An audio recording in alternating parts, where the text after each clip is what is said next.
Não, até bom para conferir depois e realizar as correções. Isso. Bom dia a todos. Meu nome é João Batista. Sou professor e coordenador da pós-graduação em ciência da atividade. Hoje, 3 de fevereiro de 5, 9 horas e 6. Estamos aqui na qualificação de orientado Vicente William Chaves de Araújo, com os professores Vanderlei, Gerson, para fazer a análise da qualificação do seu trabalho de sexta. Williams, a gente agradece a presença do Vanderlei e Williams, você tem 30 minutos para avaliação do seu trabalho, depois vai passar para a comissão, para fazer as considerações. Tudo bem? Então, vontade. Bom dia a todos. Primeiramente, eu gostaria de agradecer à banca e ao professor pela disponibilidade. O meu trabalho é denominado Influências do uso e ocupação do solo na disponibilidade hídrica da bacia do Mucuri.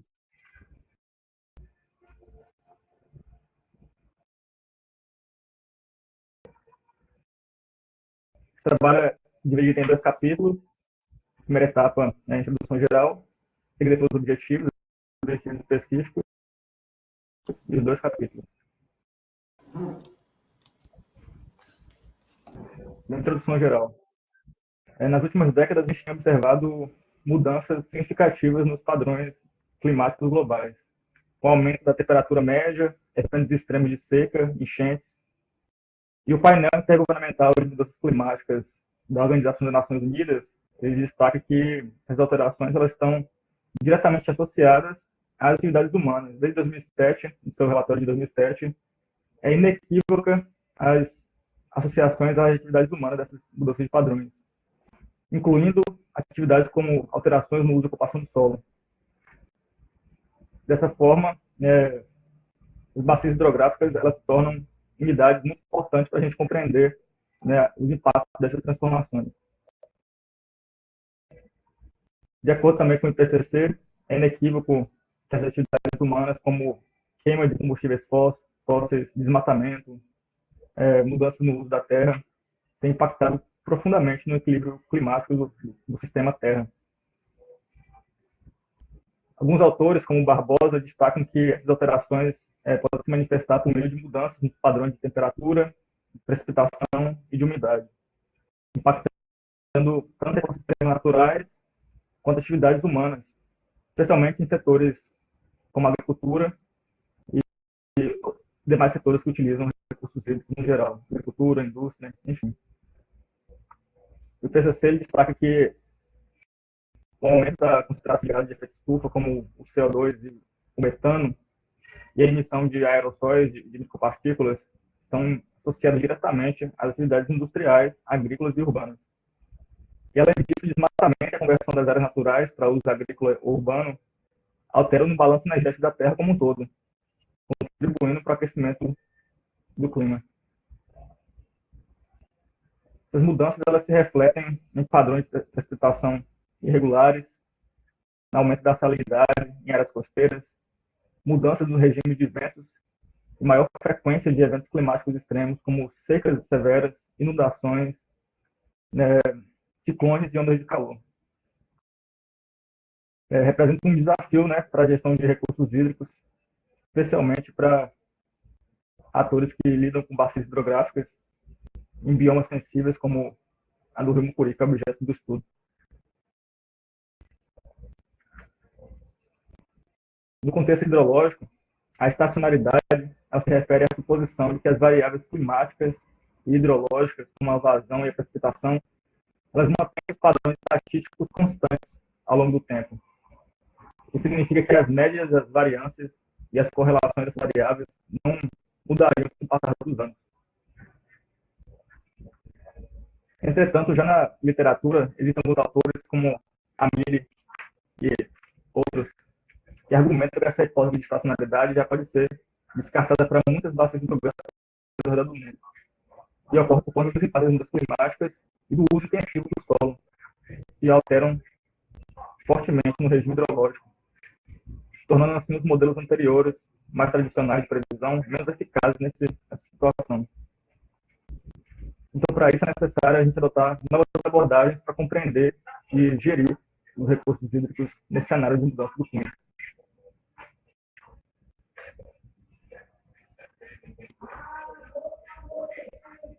Tudo bem, pessoal?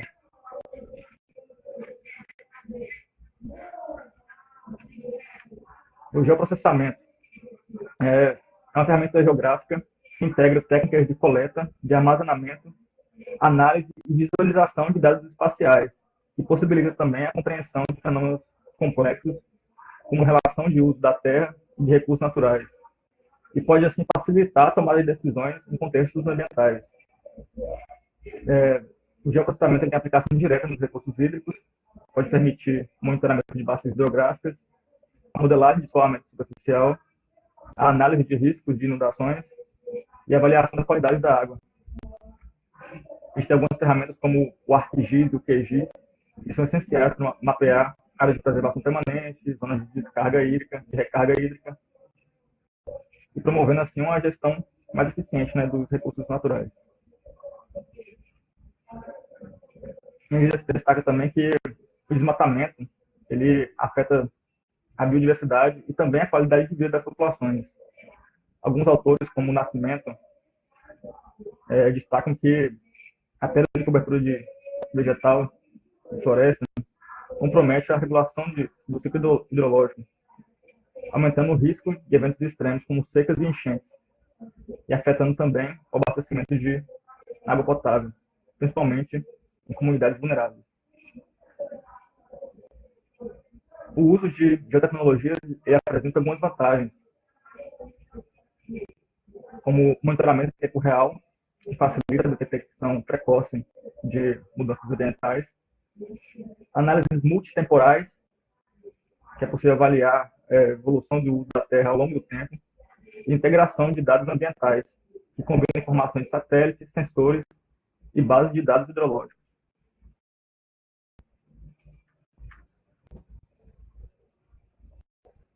Alguns autores, como Villanova, destacam a importância de integrar séries históricas de vazão com dados de uso e ocupação do solo, para a gente poder identificar tendências e padrões de impacto ambiental. Com esse tipo de análise, a gente pode, por exemplo, observar o avanço da silvicultura, urbanização, e como isso influencia diretamente na redução de vazões mínimas e máximas em rios.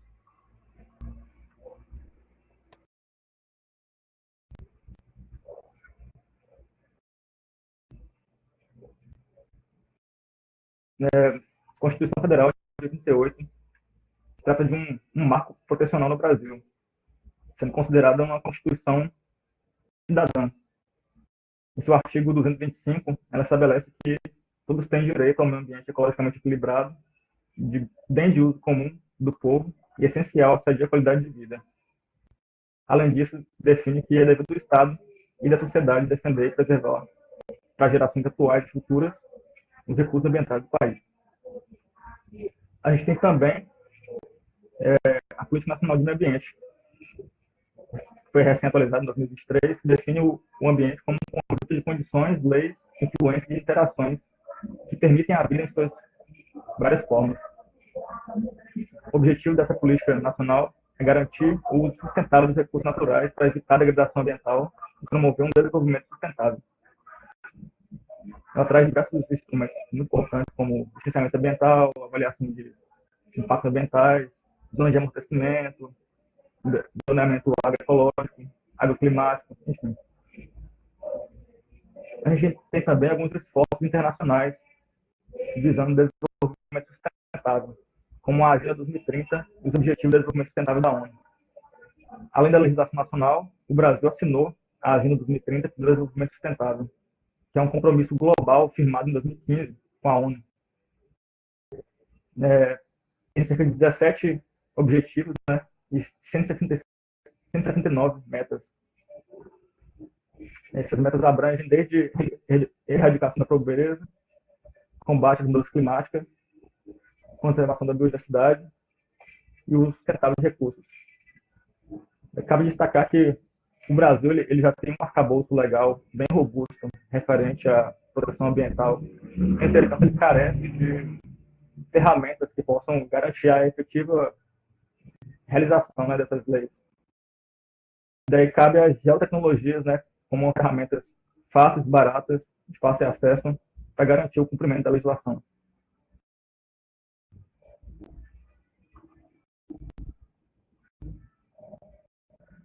O objetivo geral.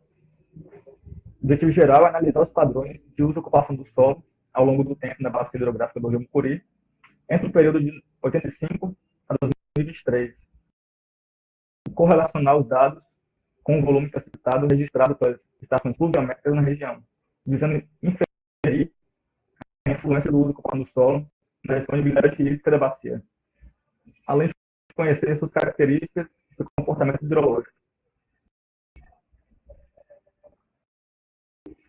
Objetivos específicos: analisar as séries históricas das estações pluviométricas na bacia hidrográfica do Mucuri, calcular o balanço hídrico dos municípios que compõem a referida bacia, efetuar testes de estacionalidade entre os dados pluviométricos e pluviométricos coletados na área, analisar por meio de geoprocessamento os padrões de uso e ocupação do solo na bacia hidrográfica e correlacionar os possíveis impactos das mudanças climáticas na área delimitada.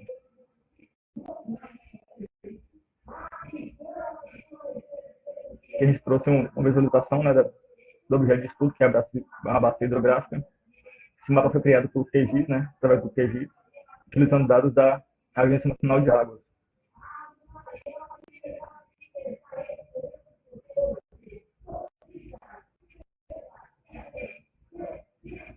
A gente vai iniciar o capítulo 1, análise do uso e cobertura da terra na bacia do Rio Mucuri. Vou fazer um breve resumo das palavras-chave.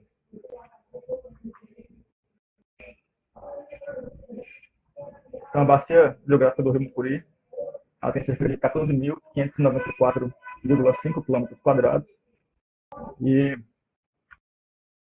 abrange cerca de 16 municípios, sendo 13 em Minas Gerais e 2 na Bahia.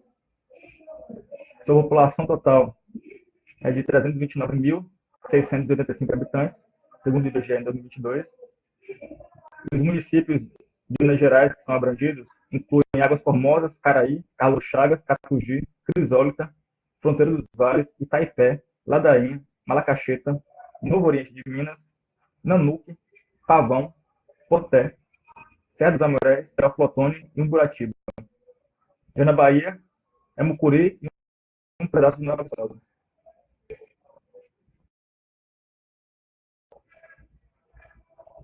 Introdução. O bioma predominante na bacia hidrográfica é a Mata Atlântica. Esse bioma ele apresenta 3 regiões fitoecológicas: a de floresta estacional semidecidual, a de floresta ombrófila densa e algumas áreas de tensão ecológica. São áreas de transição entre biomas. Ela está inserida na macro-região, que é a região hidrográfica do Atlântico Leste, e representa cerca de 3,9% do território nacional, segundo a Agência Nacional de Águas.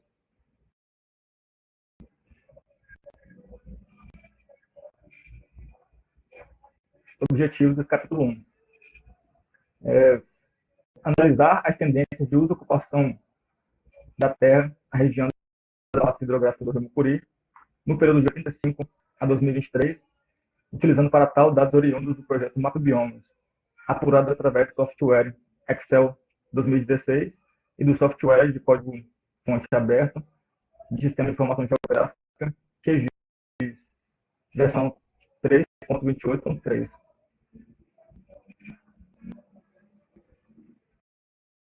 Materiais e métodos. A gente utilizou alguns dados, né, oriundos do banco de dados, uma coleção do projeto Macrobiomas, dados apurados, inclusive, no software QGIS 3.28 e também através do software Excel 2016. Também foi realizada uma revisão bibliográfica constante a análise desses dados. A partir disso, né, processamos as imagens através do software QGIS para identificar as mudanças de ocupação do solo e categorizamos conforme as legendas do mapa biomas, conforme as classes do mapa biomas.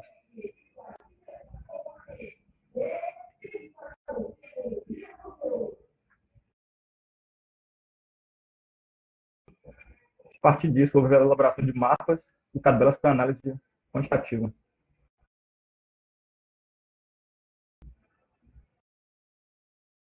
Alguns resultados de discussão. A gente observou alterações, né, nas dinâmicas de ocupação do solo na bacia, com a formação florestal reduzindo de 85% de 30% para 27,81% em 2025 e retornando a 30% em 2023, 30,87%. Já as áreas de pastagem, que é a classe PA, considerada pelo MapBiomas, diminuiu de 55,6% em 2025 para 52,03% em 2023. Já o mosaico de uso aumentou de 12,1% em 85 para 16,1% em 2005 e caiu de novo para 11,75% em 2023. A silvicultura cresceu de 0,33% em 85 para 3,36% em 2023.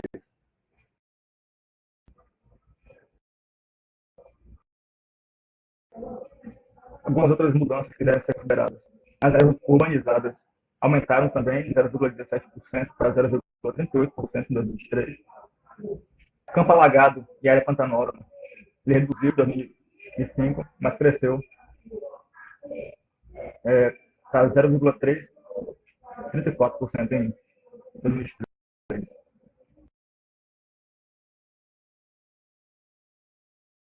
E o cultivo de café ele aumentou de 0,16% para 0,3% em 2023. A mineração cresceu em 2005 e cresceu até 2023, mas em números irrisórios. E outras áreas não vegetadas aumentaram progressivamente.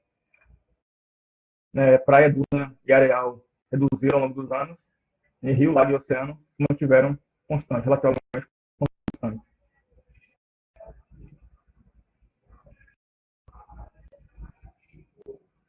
E a gente trouxe alguns mapas confeccionados durante a pesquisa, demonstrando essas mudanças nas dinâmicas. E aqui ele está incluso com as legendas do mapa biomas, com suas diversas classes. A gente tem um lapso de 5 anos de um mapa para outro.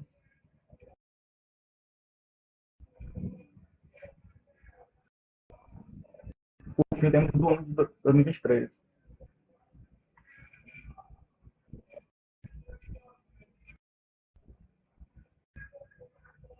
Que a gente categorizou o percentual de cada uma daquelas classes, né, e elencou conforme a legenda do mapa biomas.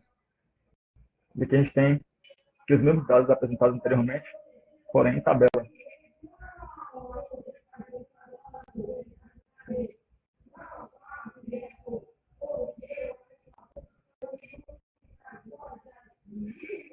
Então a gente destaca que houve um dinamismo, né, das mudanças de ocupação do solo. Houve uma recuperação parcial das áreas degradadas, de áreas florestais, né, porque em 2005 elas estavam abaixo do valor de 85 e depois retornaram. Um crescimento de quase 100% na silvicultura e uma redução da pastagem foi observado. E indícios de avanço na conservação e um manejo sustentável, né, com o retorno das áreas florestais. A gente tem também observou pressões ambientais e injeção de uso e ocupação do solo podem influenciar, né, a cobertura da terra. E a necessidade de ações sustentáveis para mitigar os impactos ambientais das alterações de uso e ocupação na área da bacia. Assim sendo, esse trabalho ele deixa um gancho, né, para realizarmos futuras pesquisas buscando correlacionar as mudanças de ocupação do solo com outras variáveis ambientais, como a vazão hídrica.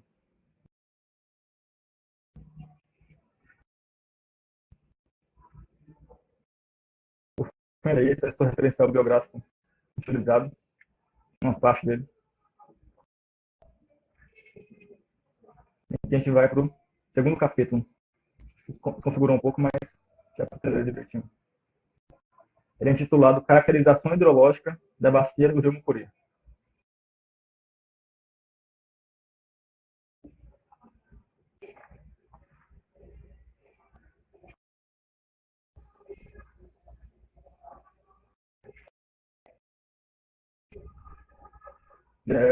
Gestão dos recursos hídricos e vazão da Bacia do Rio Mucuri.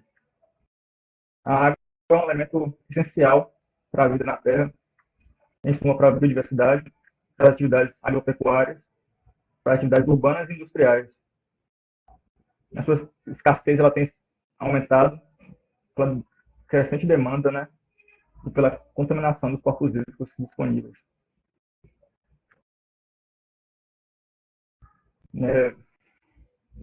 De acordo com Tucci, a pronúncia, não sei, a bacia hidrográfica é considerada uma unidade natural de planejamento e de gestão dos recursos, porque ela integra todos os processos físicos, biológicos e socioeconômicos que são relacionados à água em um território específico. Significa que o manejo da água precisa considerar desde nascente até o ponto de desembocadura, englobando assim fatores como o uso do solo, regime de precipitação, toda a dinâmica dos ecossistemas da região, inclusive os ecossistemas aquáticos. A gente teve em 97 a instituição da Política Nacional de Recursos Hídricos, que é um dos principais marcos legais para a gestão de água no Brasil. Ela estabelece algumas diretrizes para o uso sustentável da água, considerando ela como um bem de domínio público e um recurso limitado, que deve ser administrado de forma participativa entre todos os atores sociais, todos os atores da sociedade que dependem dela, e de forma descentralizada também. Então, o monitoramento da quantidade e da qualidade da água precisa ser realizado de alguma forma. E essa forma, instituída pela legislação, foi o Sistema Nacional de Informações de Recursos Hídricos. E ele fornece dados, né, para o planejamento, para a tomada de decisões, especialmente em regiões com bacias mais vulneráveis, como a do Rio Mucuri.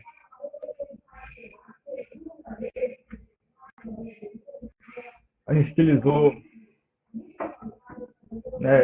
medições de vazões em bacias hidrográficas, na bacia hidrográfica, e esse tipo de medição é uma tarefa muito complexa, porque ela pode ser influenciada por várias variáveis ambientais, que inclui regime de chuvas, uso do solo e características geomorfológicas. Os métodos mais utilizados incluem o Q710, que é a vazão mínima com 7 dias de duração e 10 anos de recorrência, 10 anos de retorno. E esse tipo de método ele é útil para avaliação de períodos críticos de seca. A gente tem também curva de permanência, que mostra a frequência que uma determinada vazão é igualada ou excedida no decorrer de alguns anos. E área de drenagem, né? Também é outro tipo de método, que considera toda a área de extensão de uma bacia, toda a área de extensão de uma bacia e contribui para o escoamento de um ponto determinado.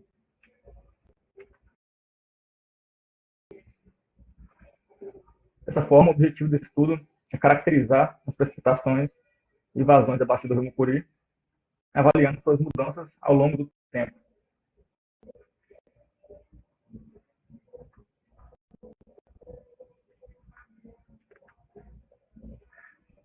O objetivo geral, caracterizar as vazões da bacia hidrográfica do Rio Mucuri, analisando suas variações espaciais e temporais, a fim de compreender os impactos hidrológicos na disponibilidade hídrica e subsidiar a gestão sustentável dos recursos hídricos na região.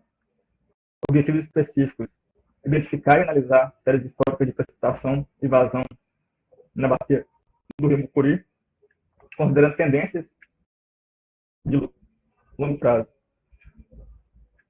Aplicar métodos hidrológicos para determinar vazões mínimas e índice de permanência, como Q710, Q50, Q90, Q95, bem como sua estacionalidade.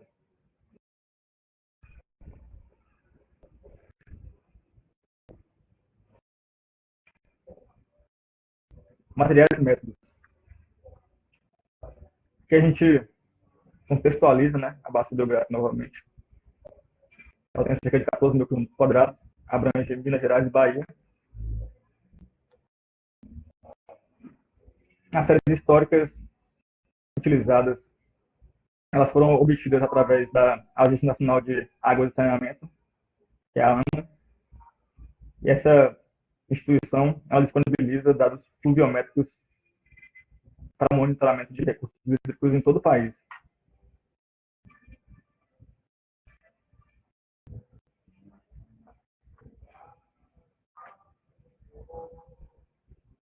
Então, para selecionar esses dados, foram selecionados as séries históricas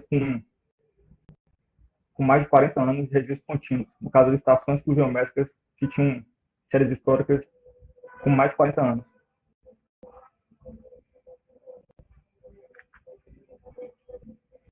Além disso, a gente utilizou também o software Syscar, que é uma ferramenta específica para processamento de séries temporais de vazão e precipitação. Ele permite várias operações, como definição do ano hidrológico, com base no hidrograma, né, de pluviosidade da bacia. Ele permite também a exclusão de registros com mais de 5% de falhas mensais, que é para garantir uma maior confiança nos dados obtidos.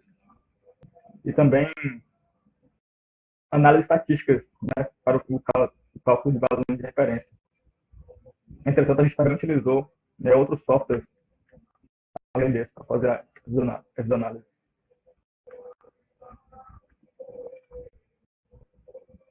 Então, o cálculo das vazões de referência foi realizado com base nas séries históricas processadas para avaliar o comportamento hidrológico da bacia ao longo do tempo.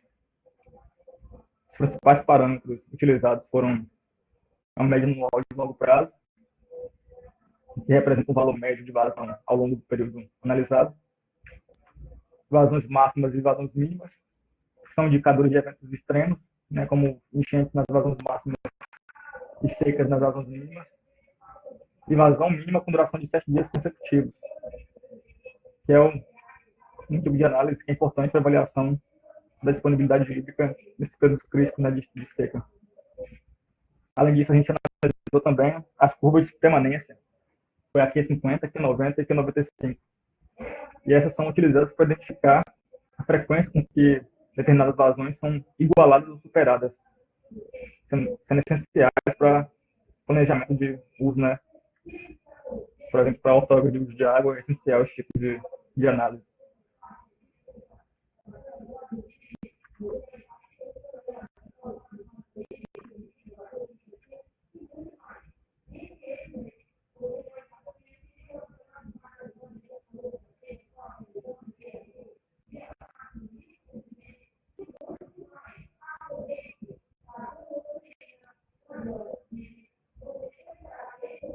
Que a gente trouxe as estações que foram analisadas, né, o seu código na Agência Nacional de Água. A gente criou um ID único para cada uma das estações, que vão de 1 a 6. Aqui a gente tem o início das séries, né, o início dos dados disponíveis na ANA de cada uma dessas estações, e o fim da série.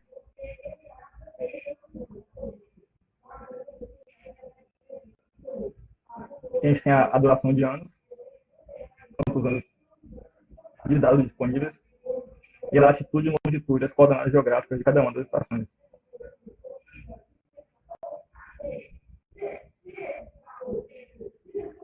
Resultados de discussões.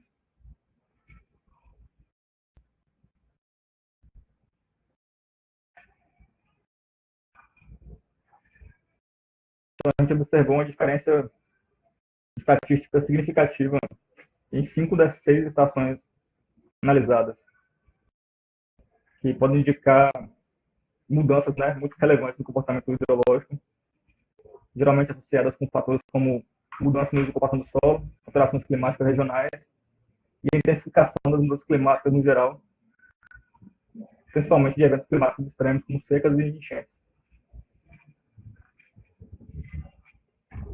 A gente observou uma das estações sem uma variação significativa, né, que sugere que há uma relativa estabilidade hidrológica naquele local específico. Pode estar associada com uma menor atividades humanas, né, menor impacto antrópico nessa área de drenagem, e uma presença de cobertura vegetal preservada também. Costuma ser muito importante para o ciclo hidrológico como um todo, né? Costuma ter padrões mais estáveis de evapotranspiração, por exemplo. Mas também podem ser relativas a questões geológicas e climáticas, né, locais que são mais estáveis. Tudo isso deve ser analisado naquela estação específica que a gente observou que está estável. Aqui a gente já correlaciona com alguns estudos na literatura que indicam que há uma perda de estacionalidade global, né, dos padrões hidrológicos. Que é aquele estudo da milha que a gente trouxe anteriormente, que argumenta que esse conceito tradicional de estacionalidade está sendo progressivamente superado, alterado, por conta das mudanças climáticas globais e por conta da ação humana. Esses estudos eles indicam que essa presunção de estacionalidade ela não pode mais ser assumida como uma constante, porque os eventos extremos eles estão se tornando mais frequentes e mais intensos. E os padrões de precipitação eles estão mudando cada vez mais.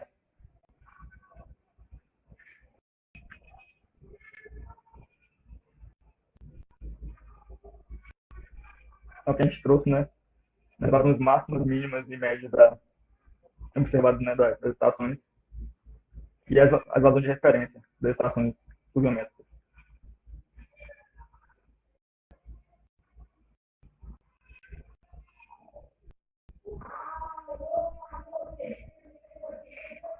Já que nessa tabela a gente trouxe uma análise da estacionalidade das vazões das estações entre o período de 1980 a 2000 e 2000 a 2021. E a gente observa que em 5 dessas estações houve uma mudança estatísticas consideráveis, consideráveis, e uma delas está mais estável, né? Que é essa sem um asterisco.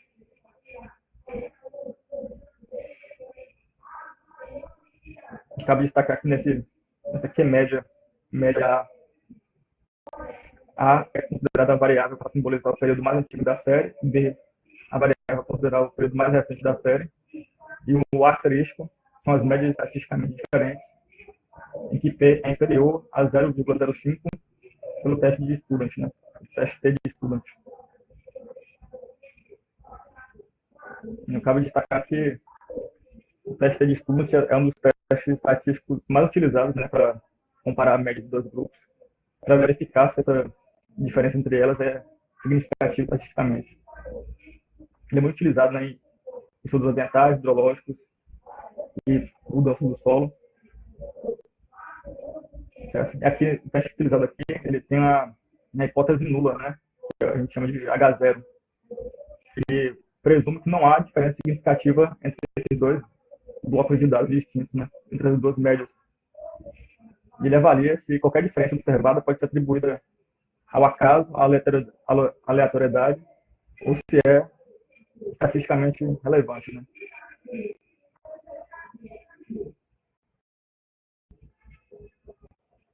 E cabe destacar que o teste realiza a média de dois grupos diferentes, né, que podem ser desde área de silvicultura, área de pastagem, enfim. Isso quando ele é utilizado, por exemplo, para amostras independentes. Ele também pode ser utilizado para amostras pareadas, que compara médias antes e depois de alguma intervenção. Por exemplo, as vazões antes e depois de uma enchente, antes e depois de uma seca, por exemplo. E o teste TEI também pode ser utilizado para uma amostra só. né, que compara a média de uma amostra com um valor de referência.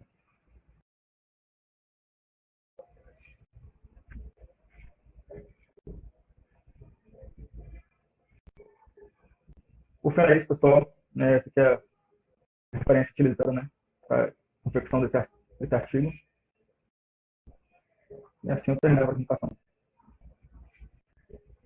Desde já agradeço e abro a palavra para a banca.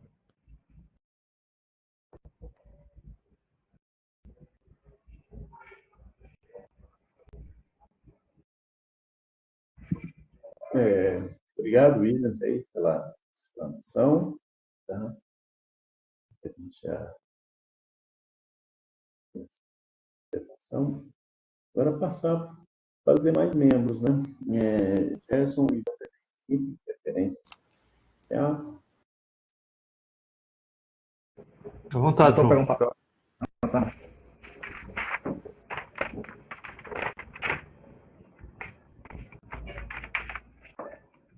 Bom, se não tiver foto, então, Vanderlei, tá? Eu estou tentando aqui compartilhar minha câmera, mas ela não está dando certo, não. Tá dando como travado. Vou tentar sair e entrar de novo para ver o que acontece.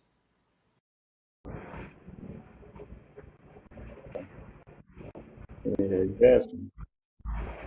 Oi. Então, Não entendi. você quer iniciar? Você liga a câmera aí? Pode ser, pode ser. E aí, enquanto isso, o Vanderlei se organiza lá. Deixa eu compartilhar aqui. Isso, agora no momento de comentário novamente, se quiser a câmera e tal, você. Então, vai ficando pronto. Compartilhar ali. Tá aparecendo? Tá. Vanderlei. O Vanderlei quer iniciar? Eu inicio? Tanto faz. Organismo. Professor, já, se quiser, pode ficar à vontade. Eu estou tentando compartilhar minha câmera, não está dando certo. Não sei se é porque eu entrei como convidado. Eu entrei como convidado também, Vanderlei. Estranho, mas você vê, tudo liberado aqui. A habilitação, talvez, do seu navegador. Pode ser. Então vou entrar em outros. Professor, já se quiser ir tocando o barco aí, não tem problema não. Tá bom. Tá bom. Obrigado, Vanderlei. Então eu vou tentando entrar aqui de novo. Tá. João, quanto tempo? 30 minutos, né? Tá bom? Tá bom. Fique à vontade, Gerson. João, obrigado pelo convite, né? Eu sei o Williams. Williams, parabéns aí pela sua apresentação e parabéns aí pelo trabalho desenvolvido. Bastante útil aí para a região. Eu vou tentar ser direto e falar alguns pontos mais específicos. Tá. O primeiro ponto, Williams, eu até coloquei ali no chat um materialzinho do IBGE. E aí esse material é sobre uso e ocupação da terra, é um manual de uso e ocupação da terra. E aí eu vou fazer uma pergunta, e isso também pode refletir ali no seu título geral do trabalho, pelo seguinte: muitas vezes você traz no seu trabalho uso e ocupação do solo e uso e ocupação da terra. Qual a diferença? Qual a diferença de uso e ocupação da terra? Eu sugiro para você, eu sei que às vezes esse termo pode ser meio confuso, mas anote num cantinho aí, e aí você coloca lá pode ser lá não precisa procurar nenhuma referência agora, mas coloca lá no chat GPT qual a diferença entre uso e ocupação da terra e uso e ocupação do solo. E aí depois você vai refletir se o teu tema e o teu título do teu trabalho, ele é referente ao uso e ocupação da terra ou uso e ocupação do solo. E aí você vai ver se depois a gente precisa mudar o título ou não. Tá bom? E aí você usa, né, eu coloquei ali como um materialzinho do IBGE, e aí você vai dar uma olhadinha nesse material. Então esse é um dos pontos. Lá na sua dissertação, eu sei que aqui é qualificação, você tem ainda uns 3 meses ainda para defender, né, João? né? Ainda dá tempo de trabalhar bastante, mas eu coloquei lá. Abril? Então, 2 meses e pouquinho, né? Não dá para dormir no ponto, né? Tem que agilizar. Depois ali do seu sumário, eu acho que quando você finalizar seu trabalho, estiver lá na parte do polimento, né? Na parte da formatação, você coloca lá listas de figuras, lista de tabelas e lista de símbolos e abreviações. E aí você pode fazer isso e vai facilitar o leitor. Eu coloquei aqui no seu trabalho, depois você vai ajustar. Lá no seu resumo, vou voltar um pouquinho aqui no seu resumo, você coloca bastante sobre uso e ocupação do solo, né? Só que no teu texto tem uso e ocupação da terra. Então vai refletir aquilo que eu falei anteriormente. O que é? Uso e ocupação da terra ou do solo? Então talvez o teu resumo tem que ser reconstruído, porque você vai ter outros resultados, então não vou me prender muito ao resumo. Mas veja só, aqui você fala sobre os anos 1985 a 1923, e aí na sua tabela, eu não lembro ali a página, mas lá na sua tabela você traz os dados até 2023. Mas na hora da classificação vai estar de 85, 5 em 5 anos e 2022. E aí, por que tem essa diferença? 85 está certo, mas aqui no texto fala 23, mas na hora da classificação lá do NetBiomas está 2022.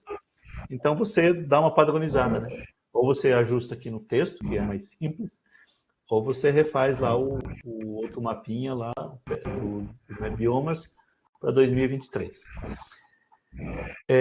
Todas as suas referências... Pode falar. Pode falar. Não, só uma complementação aqui. Nesse caso específico, foi porque quando a gente fez a confecção desse artigo, não tinha saído a coleção específica de 2023 pelo MapBiomas. Ela foi incluída posteriormente. Aí esse artigo já tinha sido até publicado, inclusive. A gente teve que adaptar, né, incluir alguns dados novos. Tá. Então é mais fácil ajustar no texto, né? Porque a classificação já está pronta. Então aí você coloca 2022.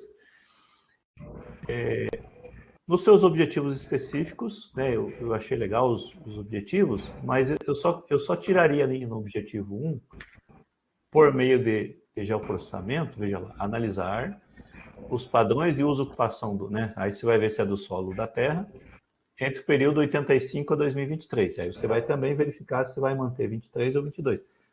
Mas eu tiraria o geoprocessamento, porque eu acho, na minha opinião, que o geoprocessamento já é metodologia. Aí você vai direto, analisar o quê? Os padrões de uso e ocupação da terra. Aí você fala o período. Para deixar mais objetivo e deixa o geoprocessamento para a metodologia. Nas suas revisões, eu percebi que várias delas, aí eu vou pedir para que você confira lá nas normas do programa, mas todas elas você está trazendo o número da página. Por exemplo, lá na página 12, TUS 2012, página 40. Né? Então, tira o número da página, está lá. Segundo Schussel e Nascimento Neto, 2015, página 140. Isso aqui acho que lá não é o que tem lá na metodologia trazer a página aqui. Mas verifica, né? Eu posso estar enganado. Sr. Gerson. Oi, pode falar. Só licença rápida. Agora minha câmera aparece para vocês? Parece, está aparecendo. Então eu descobri o que é e eu já vi alguém reclamando sobre isso algumas vezes e não deu certo. Se você clicar na câmera embaixo, tem uma setinha. Quando você clica nela, tem as opções. Inclusive, a minha estava marcando como a câmera do meu celular, que estava como disponível. Então, a do celular não fica disponível. Você tem que clicar em VGA, que é a câmera do notebook, no meu caso, né? Provavelmente, em algum momento, eu entrei com o celular e isso ficou como se fosse prioridade. Então, talvez possa acontecer com outras pessoas aí, só para a gente ficar já esperto. Embaixo da câmerazinha tem uma setinha, dá para mudar. Legal. Às vezes acontece isso, né? Era isso mesmo. E aí, só aproveitando a deixa, já que você deixou eu falar, eu não vou ficar falando muito, não, mas essa observação que você fez aí, que eu também havia até notado aqui, sobre uso e ocupação do solo, uso e ocupação da terra, né? Era uma questão que eu ia perguntar, já foi muito bem colocada, mas só para complementar, que em alguns casos ele fala de uso e ocupação do solo e em outros ele fala de cobertura, uso e cobertura do solo. Né? Então, assim, eu acho que são coisas que não né, até pode ser parecidas, mas precisa definir aí o que é. Afinal, é uso e ocupação, é uso e cobertura do solo, coisas desse tipo, que fica misturado. Tá? Mas eu passo a bola, pode tocar o barco aí. Obrigado. Tá bom, obrigado, Vanderlei. Então, eu acho que se tomar como base aquele materialzinho que eu coloquei ali do IBGE, eu acho que segue com o padrão IBGE, né? Acho que é melhor. Aí tem lá o manualzinho, 2013, aí você verifica. Aí, lá na página 16, tem a sua primeira figura lá, Williams. Só que você repete ela. Veja, você traz ela aqui, né? Traz mapa de localização da bacia hidrográfica. Aí, quando você vai lá para o teu texto, lá na página... lá na página 23... 33. Você repete a mesma figura. Então, por exemplo, eu acho que não faz sentido você trazer a mesma figura no mesmo material. Né? Outra coisa que eu observei aqui, né, já partindo para o capítulo 2, né, você traz ali, né, 16 municípios, 3 em Minas, 2 na Bahia, dá 15, e aí? Tá? Você trouxe na sua apresentação também. 13 municípios no estado de Minas Gerais e 2 na Bahia, não fecha os 16. Dá uma olhadinha depois lá, eu até anotei aqui em amarelo. Eu ia te perguntar aqui, vou te perguntar aqui, né? Não há obrigatoriedade de você saber isso, mas eu acho que você pode trazer essa informação lá no seu referencial teórico, porque você fala sobre as fitofisionomias, né, lá da Mata Atlântica, e traz assim, ó, floresta estacional semidecidual, floresta ombrófila densa e áreas de tensão ecológica. Né? O que significa isso? O que é uma floresta estacional semidecidual? Né? Acredito que você não tenha, né, pesquisado sobre isso, que não é o objetivo do trabalho. Mas o que é uma floresta ombrófila densa? O que caracteriza? O que é uma floresta ombrófila mista, que não tem aqui, mas o que é?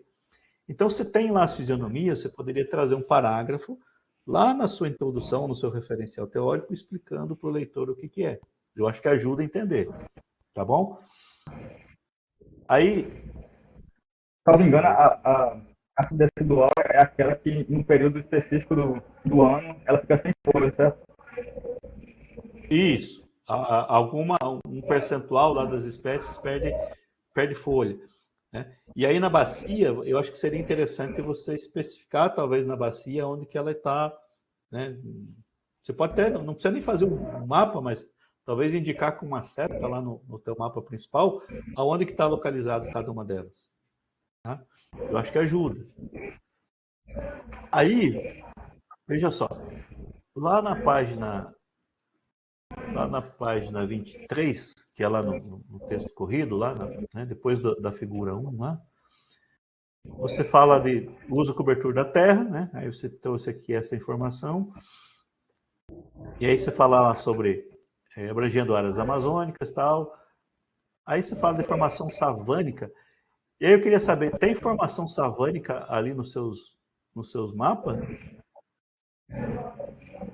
Ó, tá lá como tem aqui, né? Formação savânica. Será que isso é realidade? Veja, eu conheço a região, mas eu não andei pela bacia.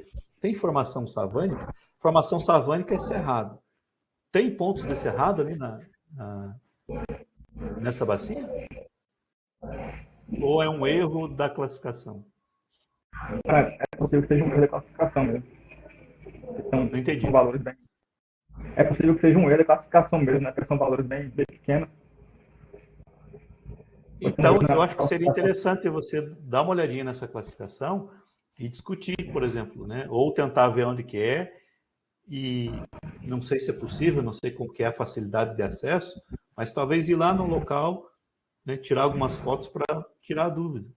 Né? Porque eu lembro que teve teve uma aluna que fez algo sobre incêndios, e bem lá na Mata Atlântica, mais no litoral, um pouco ali para cima ali de Itabuna, ali, tinha também uma classificação de savana. E eu acho que essa classificação está errada, não sei. Né? Só tô colocando a dúvida aqui para você, tá bom? Outra coisa, lá na tabela 1, lá na página 26, eu sei que você explicou ali, né, algumas delas, mas o que significa as classes AF, AP, AU, CA, CF? Eu acho que seria interessante colocar uma legenda depois da tabela explicando o que é cada um deles. Eu acho que facilita o leitor para entender. Tá? Aí você traz novamente ali o uso e ocupação né, na conclusão. Análise do uso e ocupação da terra na bacia, mudanças na uso cobertura do solo. Então, não são sinônimos, né? E trouxe os dois. Né? E, novamente, 85 a 23. Se o mapa já está pronto 2022, eu acho que é melhor reduzir e mudar ali no texto para 22. Tá? Vamos para frente lá para não perder muito tempo aqui, né? Gerson. Oi, pode falar. As feições que o mapa dá uma diferença. E essa classificação é uma classificação automática, avançada. Ele confunde essas com recheio, João, você consegue falar um pouquinho mais próximo, não? Talvez o som não estou conseguindo ouvir muito bem. Tá ouvindo? Então, melhorou um pouco. Tá. Então, essa questão, entendeu? E aí fica savana, a classificação lá coloca isso como savana. Então, eu estava conversando com o Éder sobre esse tipo de classificação. Muitas vezes, os grupos maiores, vocês têm subgrupos, né? Os maiores, formação florestal. A formação florestal está várias ali. Depois outras formações vegetais e tal. Talvez mais um tempo faça bloco de classificação, até porque fica mais fácil depois de fazer essas correlações, entendeu? Entre vazão e uso do solo. E usar pelos blocos mesmo, uma fornece, né? Se eu não me engano, lá, quando você olha a coleção 9, que é útil, ele traz em blocos. O primeiro bloco são formações florestais, o segundo bloco são formações, outras informações vegetais. O terceiro são a parte agropecuária, faz um juntado tudo. A quarta são informações não vegetais, e inclui mineração, praias, parte urbana. E o último bloco que eu sinto são áreas alagadas e de água, rios, e junta por bloco. Talvez eu teste os todos para ver na análise de relação no final, para ver o que ficar. A gente começa a lá,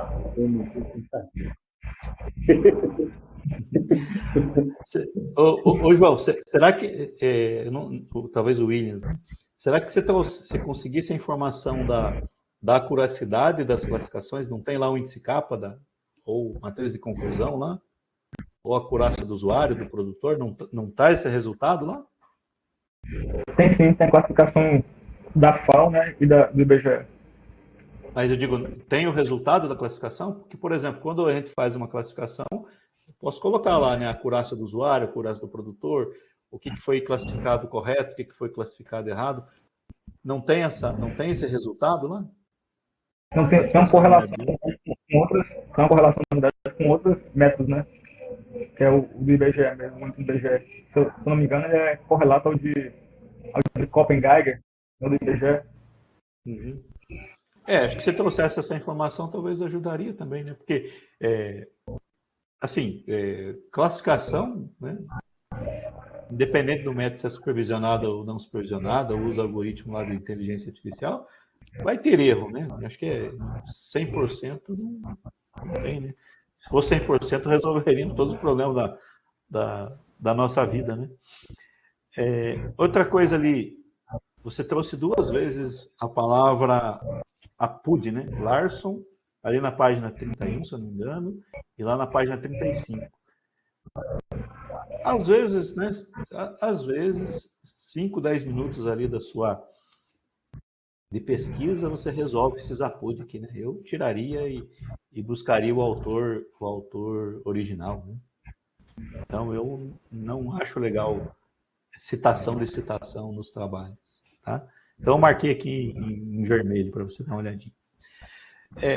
Aí, partindo lá para o seu material e método desse capítulo, eu vou fazer uma dúvida que eu tenho aqui, né? Você traz a figura, né? E aí você traz lá, bacia do Mucuri está correto. E aí, a outra classificação que está em laranja, na legenda, você traz Bahia. E aí, em verde, Minas Gerais, aí em azul, Espírito Santo e estados do Brasil. Veja, quem não conhece a região, eu estou falando assim, quem não conhece a região, alguém pega seu trabalho, se inscreveu numa revista lá e publicou em inglês, fora do Brasil, e aí vai achar que a Bahia são só os municípios que estão em laranja? Será que não é isso? Pode ser coisa da minha cabeça também. Ó, Minas Gerais, aí a pessoa vai achar que esses municípios são de Minas Gerais, né? Eu acho que está um pouquinho confusa essa legenda. Não sei, é o meu pensamento aqui, né? Pensando no leitor que não conhece a região, tá? Aí você dá uma olhadinha. Né? Beleza. Pode falar. São os rótulos do município, cara. Eu estou conferindo aqui. O que eu acho que seria interessante você trazer talvez a Bahia selecionada ali no mapinha de baixo, que é o mapinha do Brasil. E aí mostra, né? Minas Gerais, né? Espírito Santo, que do jeito que está, talvez pensando no leitor que não conhece a região. Só isso. Tá, aí vamos lá para frente. Deixa eu ver aqui. Novamente ali você traz um APUD ali na página 35. Na tabela 3, onde você traz a análise da estacionalidade e vazões médias. Aí você fala da variável para simbolizar o período, né? E aí você traz assim, médias estatisticamente diferentes ao nível de probabilidade de 5%. Tá, aqui não tem dúvida, né? O que significa isso, mas você não trouxe nada lá na sua metodologia sobre o TST. Eu acho que você poderia pegar lá 2 páginas, resolve o teu problema, 1 página e meia, sei lá. Falando sobre o teste de student, falando sobre a comparação de média, e aí falar por que você escolheu, dentre os vários testes de comparação de média, por que você escolheu o TD Student? Qual que é ou você poderia comparar outro, né? Professor Gerson, me permite? Sim, me permite acrescentar uma observação? É porque eu pensei que eu estava sem carrasco, mas eu estou vendo que nossas ideias tá batendo muito em cima, assim, algumas coisas que eu anotei aqui, inclusive essas tabelas. Mais que sugestão, acho que é necessário fazer isso, tanto na revisão quanto na metodologia. É importante colocar no assunto sobre isso, porque quem vai ler o trabalho, a gente tem que deixar ele mais mastigável possível. Mesmo que a pessoa não seja da área, ela se interesse pelo trabalho. E eu só vou me interessar, igual na disciplina, um estudante só vai interessar pela disciplina se ele começar a entender sobre ela, senão ele vai abandonar. Então, se você quer que alguém leia a sua dissertação, Williams, deixa a coisa bem explicada. Então, lá na revisão, é importante falar dos testes, né, que você vai fazer, é importante você citar na literatura, e é importante na metodologia também, porque eu mesmo fiquei pensando assim, como é que foi feito esse teste? Só apresentar um maisinho e dizer que foi significativo ou não foi, não diz nada para a gente como pesquisa. Eu preciso saber como é que ele foi feito, e se eu quiser replicar também. Tá? E aí, depois eu vou fazer umas outras observações sobre as tabelas, mas é só para acrescentar que eu acho isso muito importante aí, que digamos assim, é um dos pontos centrais do seu trabalho.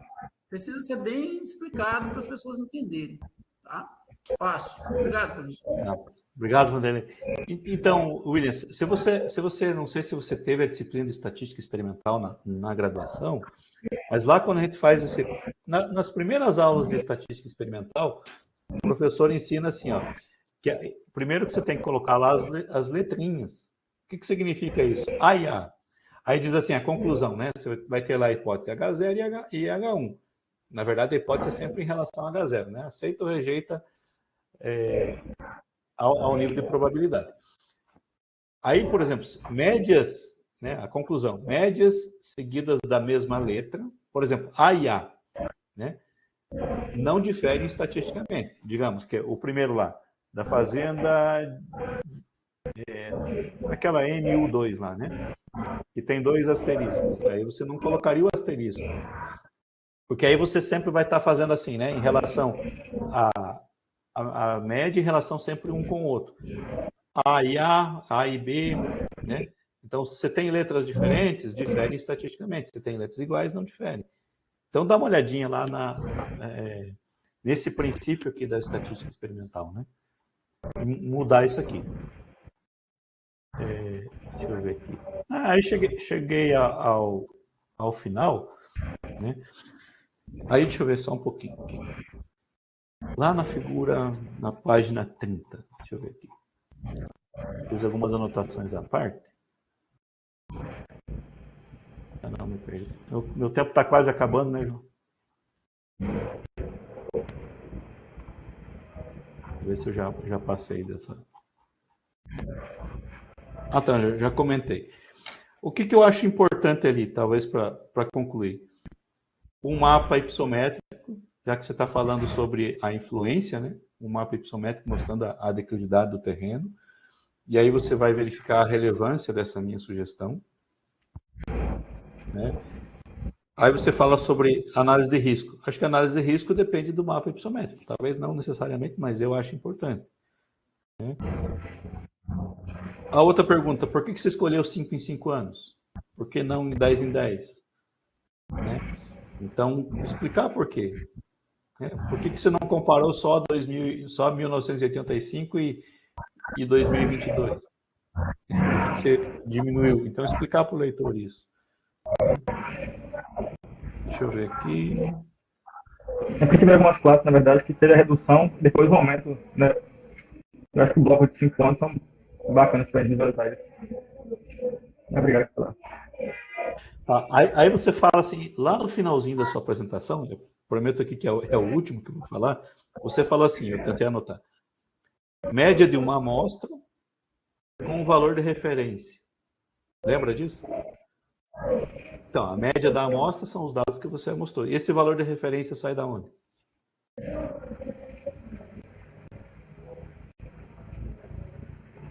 Só para tentar entender. A gente utilizou, na verdade, no software Ciscar, né? Ele dá alguns valores de referência para a gente. Mas é valor de referência ou, por exemplo, quando a gente utiliza lá valor calculado e valor tabelado, não é isso? Não sei, só tô questionando, porque eu não entendi. Mas aí você dá uma olhadinha o que significa esse valor de referência. Acredito que o valor de referência é o valor tabelado, não é isso? Se eu tenho lá nível de probabilidade a tantos %, aí eu tenho uma referência lá da tabela. Né? E da amostra é o valor calculado. E aí você compara os dois. Eu acho que é isso. Né? Mas aí você confere, tá? Eu lembro que você falou no finalzinho da sua apresentação. Todas as minhas observações, elas estão aqui no texto, né? Então, assim que nós finalizarmos aqui, eu envio para você.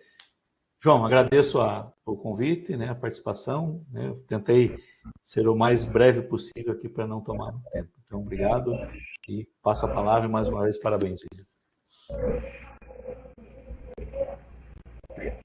Obrigado, Gerson, pela explanação.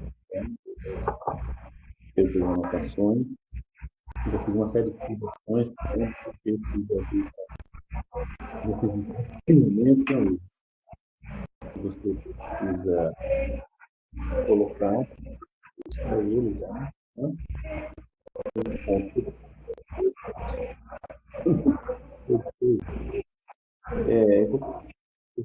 Quando ele fazer as suas considerações, eu já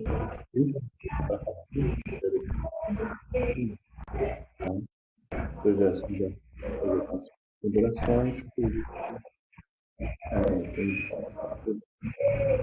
João, teu áudio está bem baixinho para mim aqui, João. Não sei se é só para mim. Está bem baixinho. Estou usando duas telas aqui.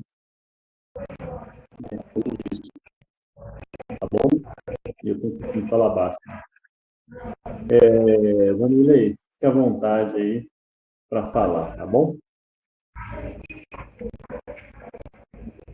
Beleza, Williams? Obrigado aí pelo convite. Eu sei, professor João, muito obrigado aí pelo convite participar dessa fase importante, né? A gente costuma dizer que a defesa de dissertação ela é importante, mas a fase de qualificação, ela que vai te dar todo um arcabouço, né? Para chegar lá mais tranquilo.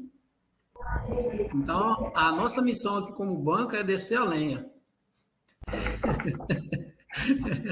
Para chegar lá na frente, já viu aquela ditada assim, ó, o filho, ele tem que tomar uma chinelada em casa para depois, na hora que ele sair, ele não precisar apanhar, né? Então, me perdoe aí se em alguns momentos eu for mais duro, ou em alguns momentos, né, ou alguns momentos acaba que passa, né, que a gente também é ser humano. Mas essa é a ideia aqui, né, claro que eu estou falando em um sentido figurado, mas a ideia aqui é a gente tentar encontrar erros. A gente está aqui para encontrar erros. Tá bom? E os erros, para que esses erros sejam minimizados lá na frente. Não vou dizer totalmente, mas às vezes minimiza, né? Além disso, a gente quer também testar o seu conhecimento, né? Ver como é que está o seu conhecimento sobre o assunto, tá? Porque é algo que você defende. Então, quando a gente defende uma teoria, a gente acredita nela, a gente tem que compreendê-la, certo?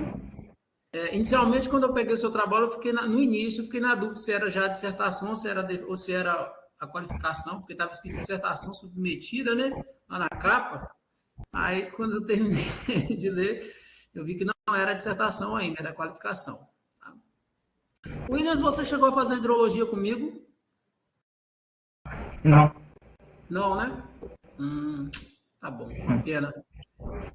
Mas, enfim, é porque aqui, né, boa parte dos seus assuntos aqui são tratados em hidrologia, né? A parte de vazão, precipitação, e por aí vai. Talvez tivesse te ajudado bastante, se tivesse feito o componente. Beleza, eu vou ser um pouquinho mais duro que o professor Gerson. Sobre aquela questão de uso e ocupação do solo, eu fiquei pensando sobre ela em relação ao tema do seu trabalho, né? Uso e ocupação, o que você entende por uso e ocupação do solo? Da sua ideologia aí. Não seria atividades, né, e ações que são desenvolvidas na superfície do solo. Mas é uma coisa só ou são duas coisas, são duas questões tratadas em uma? Porque ultimamente as pessoas têm usado muito esse termo, uso e ocupação. Mas eu poderia falar de uso apenas ou falar de ocupação separado? Ou não? Ou tem que ser uso e ocupação?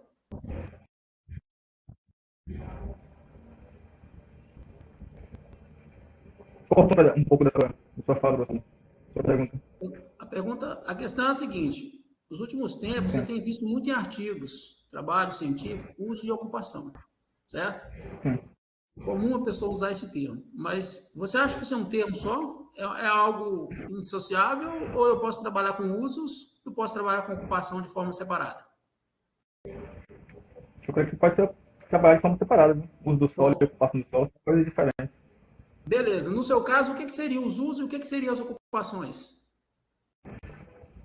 Ocupações, né, por exemplo, áreas florestadas, apicuns, quanto os usos, por exemplo, mineração, pastagem, teria mais atividades antrópicas desenvolvidas naquela área. Tá.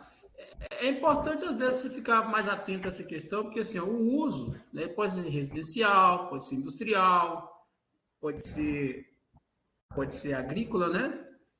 Vamos dizer assim, uso urbano, uso do solo para questão urbana, uso do solo agrícola. Essa ocupação ela vem sempre associada a uma taxa também, né? Uma quantitativo. Né? Então, por exemplo, quanto disso está ocupado quanto disso está sendo utilizado, quanto desse uso está sendo utilizado para agrícola, por exemplo, né? Então, essa ocupação ela vem sempre atrelada a essa questão, que é, na verdade, algo que você está fazendo, né?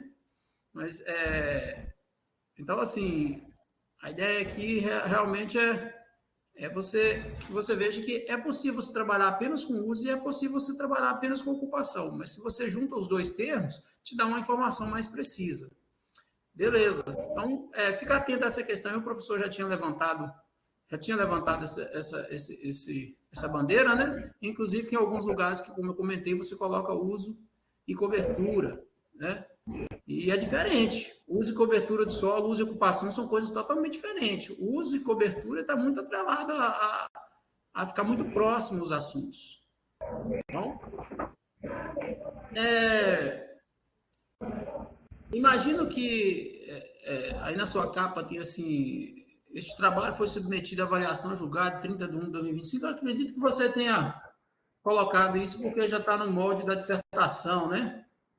Na verdade, não é a dissertação ainda. Foi isso que começou a me dar dúvida no início, quando eu comecei a ler.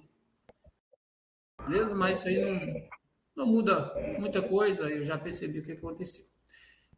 Eu não sei se você quer, mas eu posso depois passar o arquivo também, acho que não precisa colocar aqui na tela, não. Eu vou dizendo aqui as páginas que eu estiver tratando. Vou pular as partes que o professor Gerson já falou, para a gente não ficar muito amarrado, né? No objetivo geral, o professor já tinha comentado, mas vou fazer só um comentáriozinho aqui pequeno. Dá para perceber pelos objetivos que será avaliada a disponibilidade hídrica por meio da vazão. Isso fica bem entendível lá quando você fala dos objetivos específicos, então no objetivo geral dá para entender isso. No entanto, existem outras formas de a gente avaliar a disponibilidade hídrica em uma bacia hidrográfica. Não é só a vazão superficial. A disponibilidade hídrica ela pode ser avaliada de outra forma, e não só a vazão. A vazão é uma delas, que é a vazão superficial. Você está antenado a essa questão ou gostaria que eu explicasse sobre as formas de avaliação de disponibilidade hídrica? Eu queria que você explicasse um pouco mais. Sim, você coloca que será feita a avaliação da disponibilidade hídrica. Né? Só que essa questão ela fica muito atrelada à vazão. A avaliação de disponibilidade hídrica ela é mais ampla do que a análise de vazão. Está entendendo? Ela fica muito atrelada à vazão e precipitação. Eu vou explicar, então. Na verdade, por exemplo, existe a vazão superficial e a vazão subterrânea, que está relacionada à disponibilidade hídrica em uma bacia hidrográfica. A vazão a análise subterrânea também e isso você não vai fazer. Você está relacionado mais à vazão e análise de precipitação, né? Análise de precipitação, mas a análise de subterrânea não está negociável, não está nessa questão aí, tá? Então, é importante que onde você chama de análise de disponibilidade hídrica, né, nos seus trabalhos, pensar em como esse termo seria colocado, seria análise de vazão e análise de precipitação. Tá? Então, era essa a ideia, tá bom? A análise de disponibilidade hídrica ela é mais que analisar a vazão na bacia.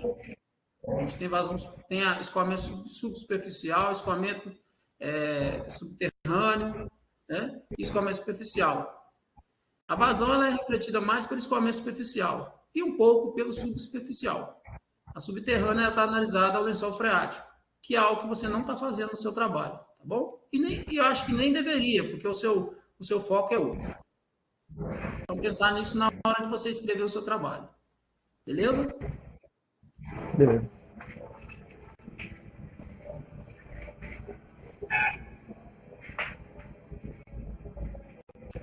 E você está certo em trabalhar com a vazão, tá? Porque a vazão superficial, ela tem uma correlação muito direta com o uso do solo e com a ocupação também. E acho que esse é o seu objetivo lá na frente, né? Quando chega no seu item 1.3, de revisão biográfica, eu fiz uma sugestão aqui de você dividir isso em tópicos. Ficou muito grande essa parte inicial. Ela fica, ó, começa na primeira, vai mais uma, duas, três, quase 3 páginas, até chegar na bacia do rio Mucuri, né? Talvez pensa aí se não dá para você dividir em tópicos, fica mais mastigável para a gente. Quem vai ler? Aí, quando chega na página 17, né, na figura lá, que inclusive o professor já comentou, que ela está repetida, minha sugestão também é que você não coloque figura repetida, né? Mas antes da figura tem assim, o rio Mucuri tem uma extensão de cerca de 446 quilômetros desde suas fontes. O que você quis dizer com suas fontes aqui? Seriam suas nascentes, né? A nascente das principais afluentes. Desde suas nascentes, mas não seria da nascente principal? Porque o rio ele tem várias nascentes. Você tem uma mais distante, né? Uma que reflete o rio principal, e tem várias outras. Então, se você dizer que ele tem uma extensão de 446 quilômetros, eu imagino que seja da nascente principal, tá? Mas quem não sabe do assunto vai ficar sem saber de quais fontes são essas aí. E como o termo fontes cientificamente não deveria ser usado, tá? A gente usa o termo nascente né, principal, tá? Se você usar que é cerca de 406 quilômetros, já subentende também que é o rio principal, tá bom? E aí tem uma questão assim, olha, logo em seguida vem que ele dizendo que até sua desembocada o oceano cruza a divisa entre os estados da Bahia e Minas, sua largura é de 45 quilômetros, etc. e tal. Isso tem uma referência ou está ligado a essa referência seguinte, que é o IGAN 2011? Está ligado à referência seguinte, que é o IGAN. Que vem, tem vários relatórios, né? Tem um ponto final, eu não sei aí o que o professor Gerson e o João Batista acham também, né? Para mim não ficou muito claro que era a mesma referência. Veja se não tem como colocar tudo isso num parágrafo, só, sem ponto final, e citar a referência, ou começar dizendo que conforme GAN 2011 e tal, o Rio é assim, assim, assim, assado, fica mais claro para a gente. Porque ela está no finalzinho lá, mas tem um ponto antes. Aí fica parecendo que é outra frase. Tá? Outra coisa, agora eu vou falar para todas as figuras e tabelas. Algumas delas, quer dizer, para todas, não para algumas, né? Não tem chamada. Tá? A gente precisa fazer a chamada da figura e tabela antes, né?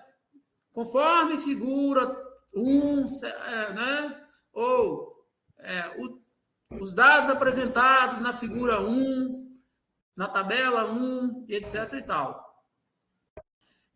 Aí eu vou aproveitar aqui também e já vou matar algumas coisas relacionadas a figuras e tabelas, que eu fiquei com uma dúvida. Você está escrevendo em capítulo, mas esse trabalho não foi publicado ainda, né? Não sei se você vai publicar antes de enviar o trabalho. Aí é uma coisa que eu não sei se dá para mudar, né? Tipo assim, o legal é que cada capítulo fosse escrito no capítulo 1, figura 1.1, capítulo 2, figura 2.1, 2.2, assim sucessivamente, né? Porque às vezes a gente vê figura 1, depois vê figura 1 de novo, Figura 2, depois figura... porque são capítulos diferentes. Mas só faz uma observação, porque dependendo de como você for escrever a dissertação final, isso muda. Se fosse uma dissertação em capítulos antes de publicar, ela ficaria assim, seria o mais interessante, né? No capítulo 1, você tem figura 1.1, 1.2, 1.3, assim sucessivamente. Capítulo 2, figura 2.1, 2.1, mesmo vale para tabelas. Tá? Então, é só uma observação para você se antenar na hora de escrever o trabalho. Beleza? Certo. Porque a gente lê e fica procurando. Encontra a figura 1, depois encontra a figura 1 de novo. Aí começa a confundir. Peraí, será que repetiu?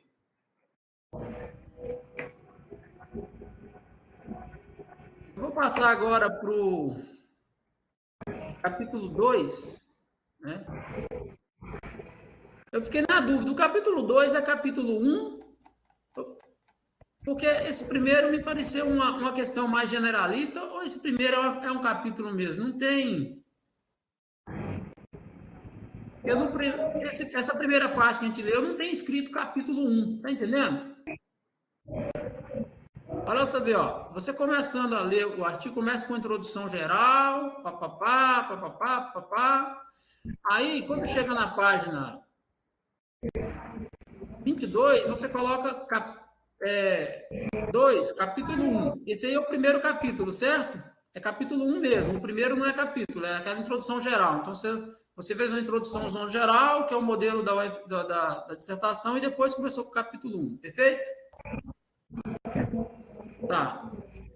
Então, item 2, capítulo 1. Entendi. Dá uma olhadinha só na formatação depois. Ele está com o tamanho 10, o resumo. É porque você já está colocando a formatação da revista?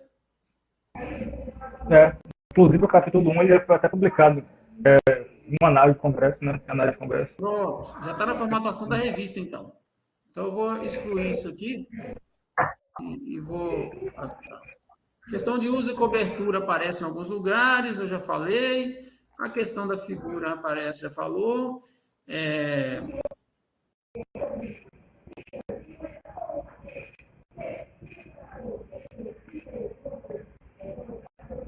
Bom, algumas coisas aqui eu vou deixar escrito, eu posso passar depois para você. Você disse que o capítulo 1 já foi publicado? Análise de uso e cobertura do solo. Mas e a parte de resultados de discussão, assim, eu acho que ficou faltando discutir um pouco. Eu vi bastante resultado. Mas a discussão à luz da literatura, eu acho que ficou devendo aí. Né? Está entendendo o que eu estou falando, né? A questão da discussão, que é comparar na literatura, buscar referências. Eu fiquei buscando, assim, tentando achar referências aí, fui daqui para ali, mas eu não vi. Então, ficar atento a essa questão. A questão das tabelas eu já falei, vou pular aqui mais um pouquinho. Tanto é que quando chega na conclusão, aí a conclusão desse capítulo 1, na página 29, você coloca assim: as mudanças observadas podem ser oriundas da adaptação às pressões ambientais, bem como dos esforços de diversos atores sociais na gestão do uso do solo da área. Entretanto, há uma redução contínua das áreas de pastagem, etc. E tal. Para você dizer isso na conclusão, você precisaria discutir isso nos resultados. Você precisaria ter buscado na literatura alguém que abordasse sobre essa informação.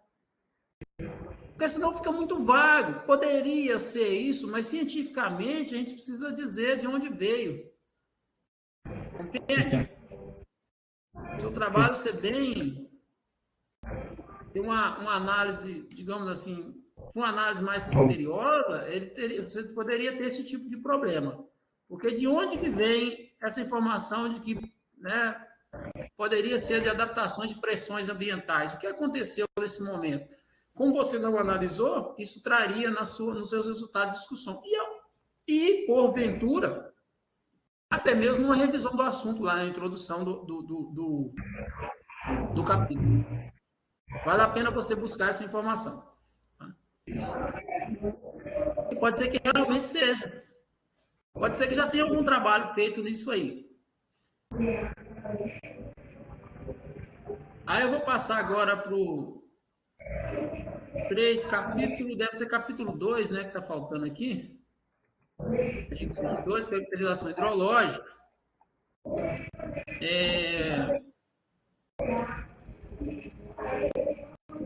A figura da área de abrangência, o professor já comentou, eu vou pular aqui, concordo com o que o professor Gerson falou. Logo depois da figura, dessa figura 1, que você chama de figura 1, né, de materiais e métodos, em materiais e métodos do último capítulo, página 34,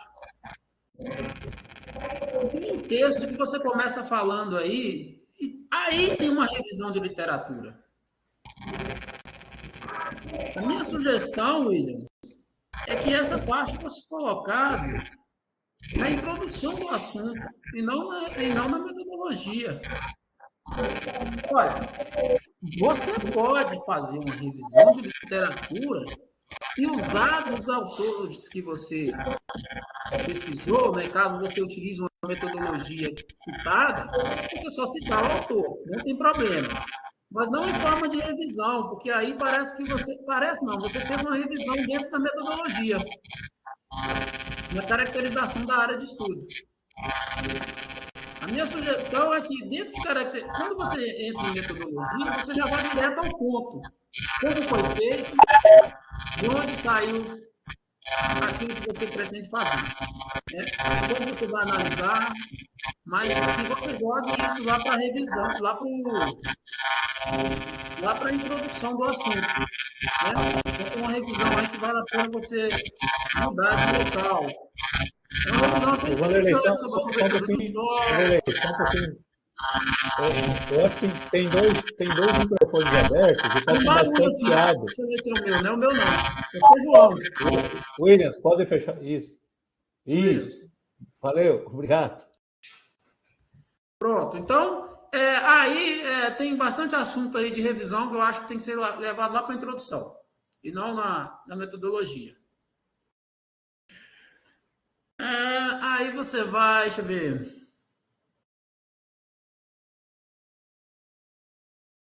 Quando chega na página 35, logo depois da tabela 1, você vem falando das séries de vazões e tal, aí você coloca assim, o início do ano hidrológico utilizado no software foi definido no mês de janeiro, alinhando-se com o período final de disponibilização dos dados georreferenciados de uso e ocupação do solo na região. Entretanto, há necessidade de defini-lo, com base na análise de hidrograma de vazões, identificando assim como o período em que ocorre a transição da estação seca à estação chuvosa. A questão eu não entendi uma coisa. Por que você definiu janeiro se a posteriori seria definido o ano hidrológico como sendo o período seco e chuvoso?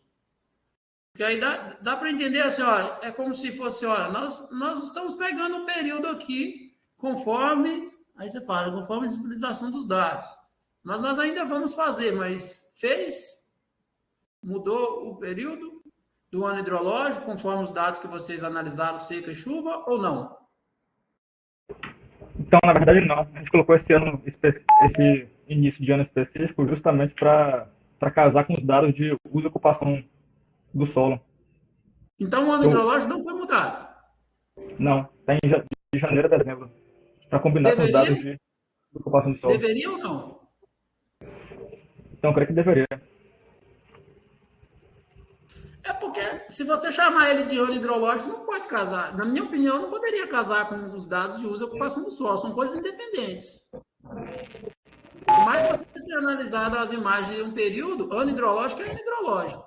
E realmente você fala, conforme período seco e chuvoso. O ano hidrológico ele é diferente para cada. Inclusive, pode ser diferente, não só até dentro da bacia, né?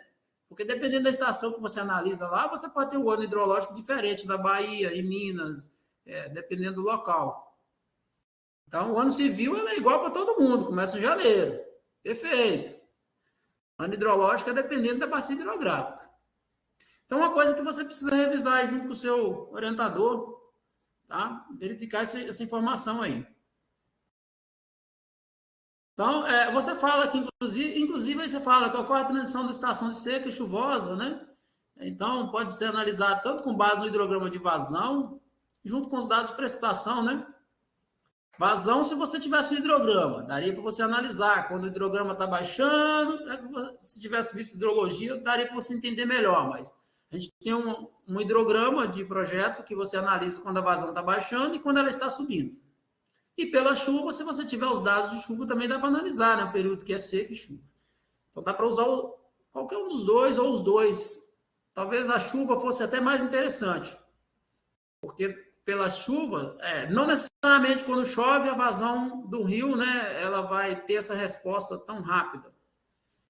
Superficial, beleza. Subterrâneo, não. Subterrâneo demora mais. Talvez a chuva seja mais interessante você analisar o ano hidrológico do que a vazão. Tá? E você tem os dois dados, vale a pena você verificar isso aí com o seu orientador. Sobre a análise de estacionalidade, eu imagino que você ainda vai escrever mais, que só tem um parágrafo aí, né? Eu até coloquei aqui a observaçãozinha. Estabelece inicialmente fez a estacionalidade, eu mudei uma coisa para testou-se, mas eu acredito que vá escrever, porque ainda estamos na qualificação. Falta resultado de discussão, beleza, qualificação. Agora eu vou lá na tabela 2, página 36. Eu sugiro, Williams, que você coloque, se eu perguntar para você, aliás, antes de eu sugerir, né? Tabela 2 tem assim, vazão máxima, mínima e média de referência.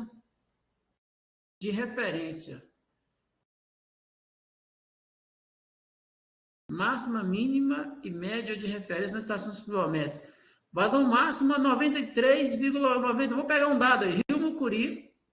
Nome, né? Desculpa. Mucuri. Vazão máximo 93,98. É 93,98 litros por segundo?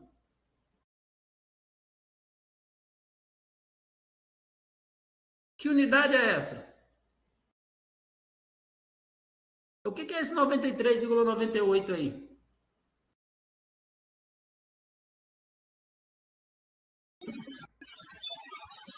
Não estou ouvindo.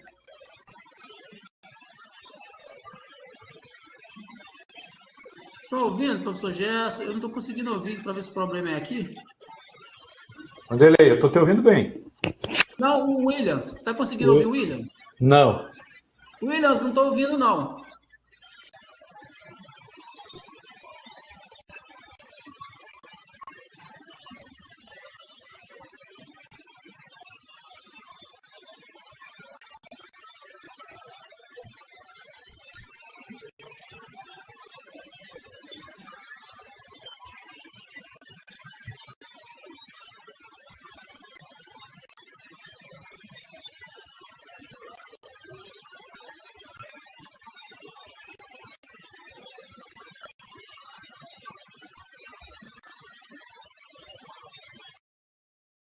Oi?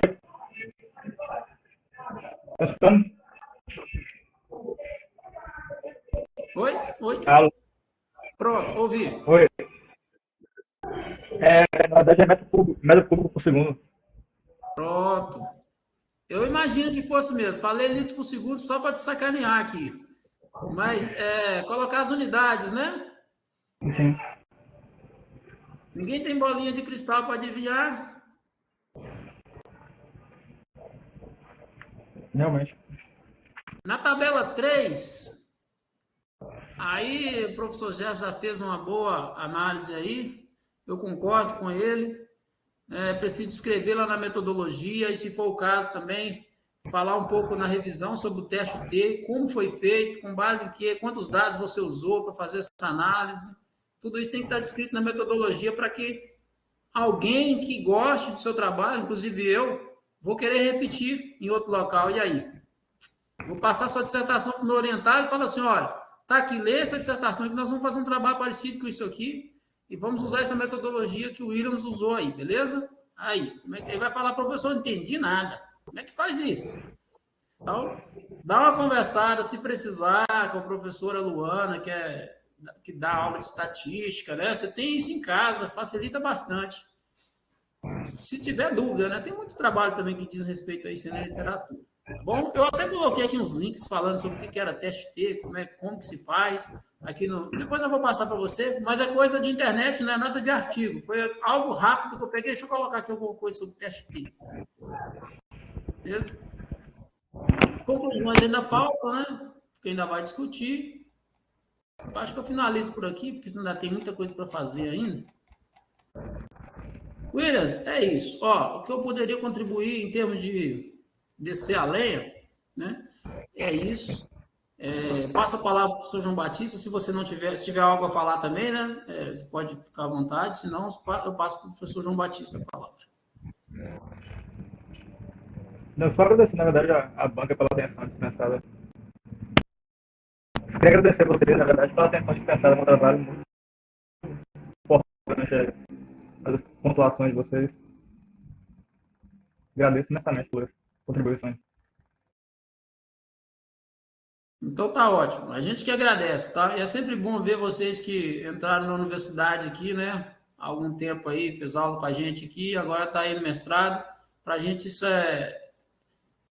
digamos assim, é muito positivo, tá? É muito gratificante, beleza? Você está em boas mãos aí, professor João Batista. Aproveite e suga bastante informação, porque depois que você sair daqui fica mais difícil sugar as informações. Passo. Bom, estão me ouvindo agora? Tá bom. Obrigado aí pela explanação, Wanderlei. Obrigado pelas intervenções aí também, Jefferson. O trabalho, assim, precisa caminhar bastante ainda, né? Eu achei até que o William ia desistir. Você vai desistir, não mandou nada até agora. Aí ele apareceu nos 49 do segundo tempo e fez o gol aí. Tá? Parecia com alguma coisa já montada. E aí, por isso que eu pedi para atrasar a qualificação, ele mandou o documento. Falei, não, vou mandar o documento aqui. Trabalhou um pouco esse documento, né, ainda. Precisa fazer bastante coisa. Ele fez a parte de uso e ocupação do solo. A gente precisa ainda fazer a parte da análise hidrológica, quanto à disponibilidade hídrica eu concordo, talvez a gente adote a disponibilidade hídrica superficial, de água superficial, ou seja, está pronto direto, não de água subterrânea. Tá? Fizemos já a parte de vazões médias, né? Ele fez a parte de estacionária das séries, mas eu falei para ele ter as vazões máximas e vazões mínimas também, para verificar. Principalmente vazões mínimas, vai dar uma ideia aí. Em 2 casos ali, em 2 estações, aumentou o volume, a vazão, né, da série. Parece assim um pouco estranho, mas a gente vai ter que analisar esse tipo de construção, principalmente alguma barragem irregulares da vazão média, que aumenta a vazão média, possivelmente.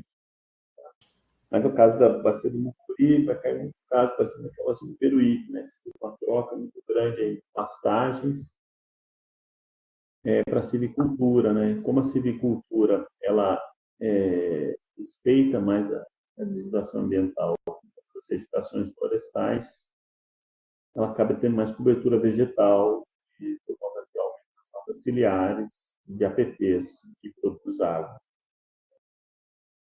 É um caso a se olhar, tá bom? A gente ainda tem a parte de fazer a delimitação de cada uma dessas subbacias, dessas estações pluviométricas, computar o uso e ocupação do solo de cada uma dessas subbacias, das estações pluviométricas, que as análises de correlação, né, de uso e ocupação do solo com as vazões, máxima, mínima e média, serão feitas a partir dos usos e ocupação do solo daquela subbacia a montante de cada estação. A gente precisa também pegar as estações pluviométricas e fazer as análises estacionárias das séries também. A gente já tem uma boa parte já feita, mas acima da porção do procure a parte mineira, principalmente, não tem nada. Então, a gente vai ter que fazer isso bem, tá bom? Williams, eu vou solicitar um momento aí de ausência sua, só para a gente conversar entre a banca. Tudo bem? Tá certo, então. Então, eu te chamo via Zap, ou próprio, você entrar na sala novamente. Certo? Beleza.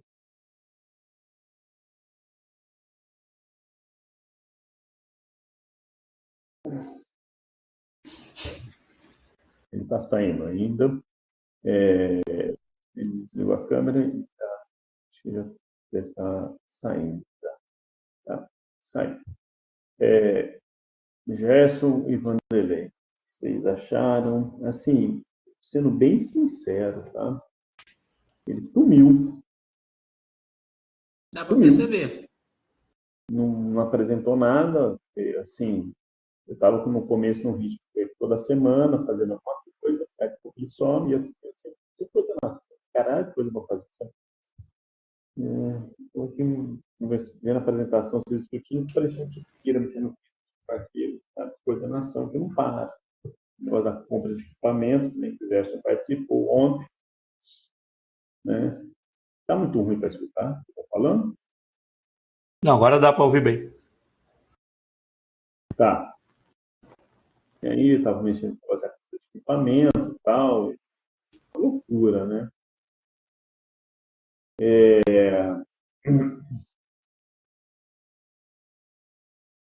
Bom, sumiu. Mandei mensagem no início, não respondia. Ligava, não atendia. Tá, desistiu.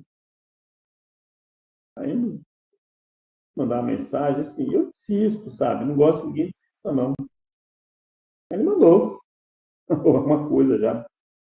Fez as análises de estacionalidade, não tinha feito com ele, já avançou em alguns pontos até, tá? Mas já tem um esqueleto de uma coisa aí.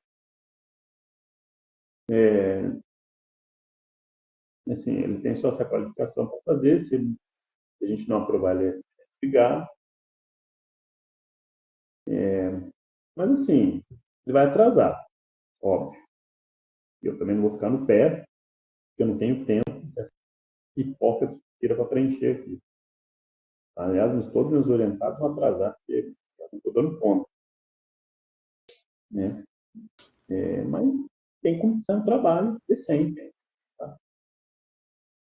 E aí, o que vocês acham?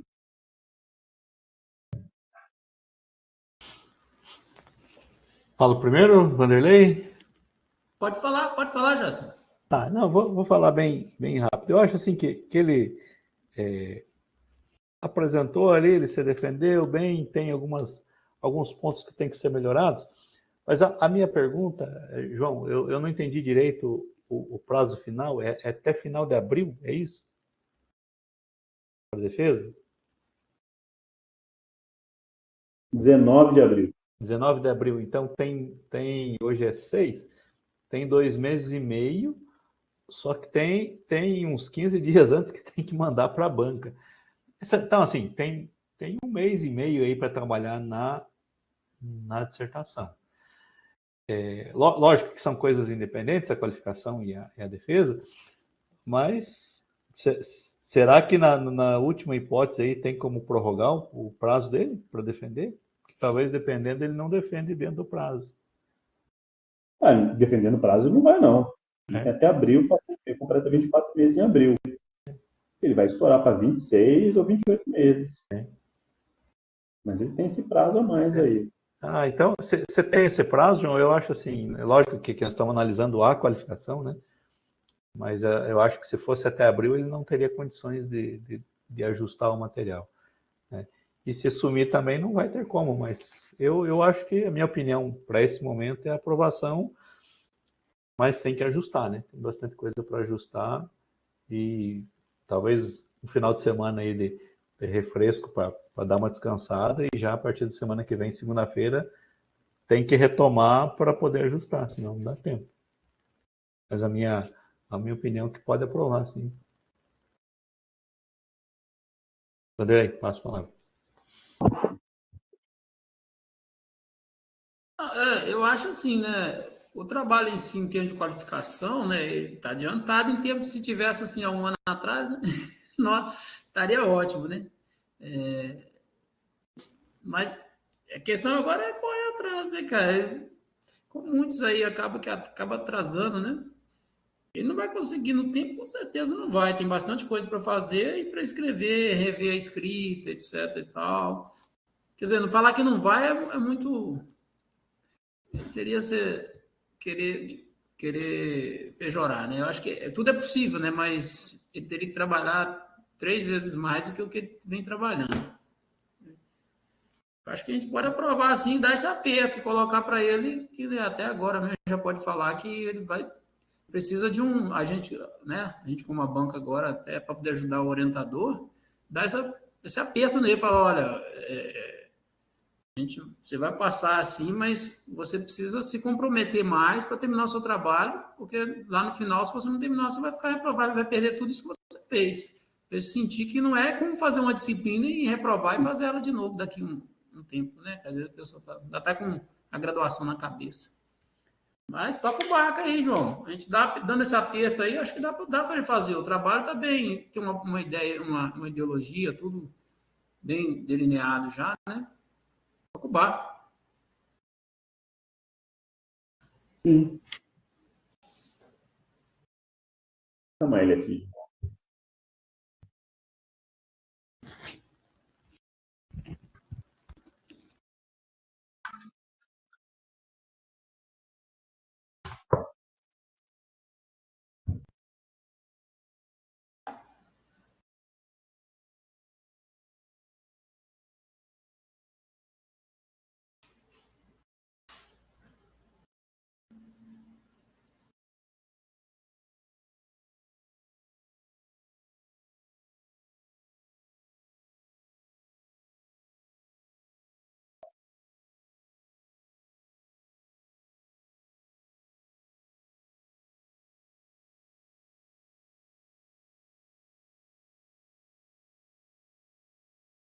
Williams, ouve a gente?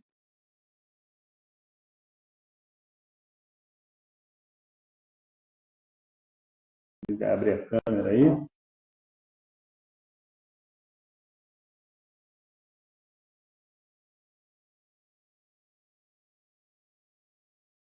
Williams, a gente decidiu pela aprovação, tá? Qualificação. Mas aí fica o puxão de orelha, né? Não sumir mais. E para você também conseguir finalizar a sua dissertação, tá bom?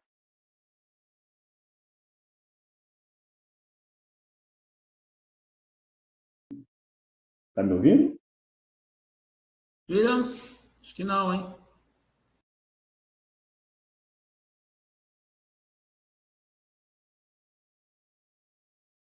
A imagem dele acho que travou e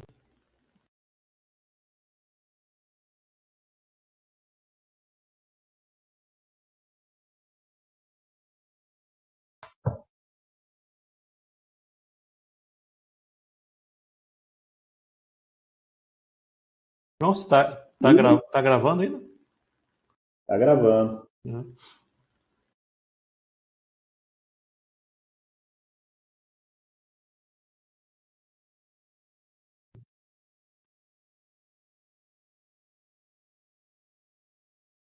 Williams, escuta. Eu acho que ele não está ouvindo. Acho que não, hein?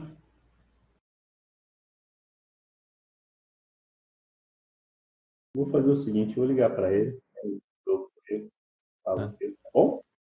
Tá bom. Só um minuto. Você está ouvindo a gente? Digita no chat aí, por favor.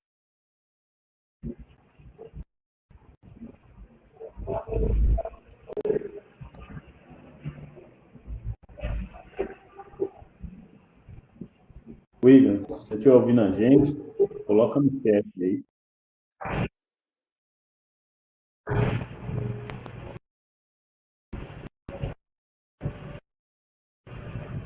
Ele estava só conectando o fone de ouvido. Oi?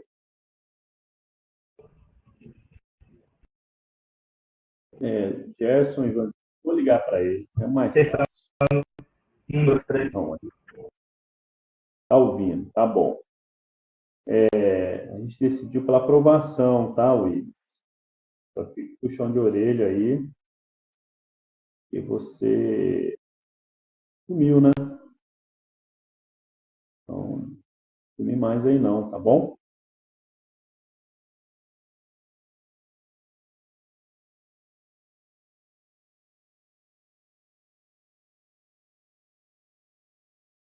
Tá?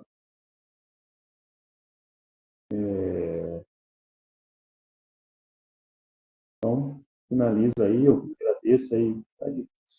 Agradeço aí, Jéssica, agradeço. Tá? Eu vou fazer a ata e mando para vocês, tá? Para vocês Tranquilo. assinarem. Tranquilo. Tá bom? João, pode permanecer 2 minutinhos aí depois aí? Gosto. Adelém, prazer estar aí com você aí. Tá bom? Um abraço. Igualmente, Gerson, mais um Valeu. aí finalizado. Um abraço, valeu, João. Até Abraço, mais. tudo bom. Depois estamos aqui. Valeu. Um abraço. Ainda aqui.